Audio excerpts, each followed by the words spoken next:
Assembly के 2 house होते हैं, जिसमें एक विधान परिषद का हाउस है जिसमें 78 मेंबर होते हैं, और मौजूदा विधान परिषद में 2 ही मुस्लिम एमएलसी थे, एक बाबा जानी दुर्रानी और वजाहत मिर्जा। लेकिन अब अफसोस की बात है कि 27 जुलाई को उनकी टर्म खत्म होने से पहले जो चुनाव हो रहे हैं, इसमें कांग्रेस, एनसीपी, शिवसेना और महायुति महाविकास आघाड़ी किसी ने भी मुसलमान को उम्मीदवारी नहीं देने से अब विधान परिषद मुस्लिम मुक्त विधान परिषद बन गई है।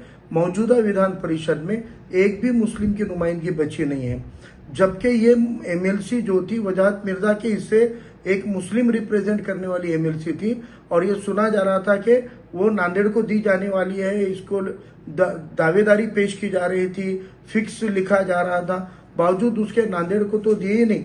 लेकिन जिस महाराष्ट्र के अवाम ने कांग्रेस, एनसीपी, महाविकास आघाड़ी ने एक भी उम्मीदवारी नहीं दी थी, उसको एक गट्ठा वोट दिया, और जिन पार्टियों ने नुमाइंदगी दी थी उनको वोट नहीं दिया।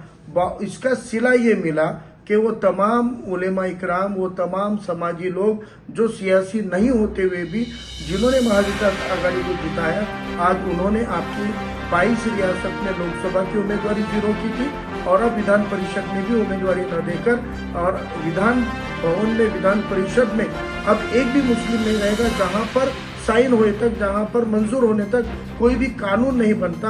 कानून बनाने वाला अपर हाउस जिसको कहा जाता है, आज वहाँ आपका एक भी नुमाइंदा नहीं है। तो आपकी नुमाइंदगी अगर इस तरीके से जो पार्टियां जो विचारधारा खत्म कर रही है, अब उसके पीछे कब तक खड़े रहना है। हम देख रहे थे कई दिन से नांदेड़ से हम पीछे लगे हुए हैं। आपको किसी के पीछे माजूर होने की, भीख मांगने की, कटोरा लेके जाने की कोई जरूरत नहीं। आपके वोटों के दम पर ये चुन के आते हैं। आप साथ ना दे तो ये चुन के नहीं आएंगे। और इस महाराष्ट्र के पसमानदा, पिछड़े तबके और मुसलमान एक हो जाएंगे तो खुद के एमपी और खुद के एमएलए चुन के ला सकते हैं। और अब भी अगर नहीं किया है तो फिर विधानसभा में तो सवाल ही नहीं है, क्योंकि इन पार्टियों के तरफ से मुस्लिम कैंडिडेट चुन के नहीं आते हैं। ये रिकॉर्ड है। 45 साल से तो उन्होंने टिकट ही नहीं दिया, लेकिन अब टिकट भी देंगे तो उनके पास में दलित और मुस्लिम उम्मीदवार को वोट टर्न करने की ताकत इन किसी भी पार्टियों में नहीं है।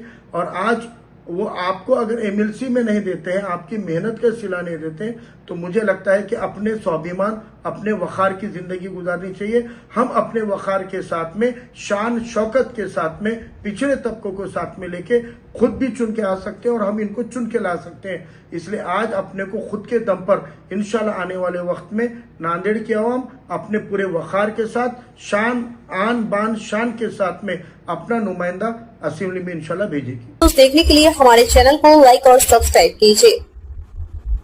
हमसे संपर्क करने के लिए 9049032007 पर कॉल या व्हाट्सएप कर सकते हैं।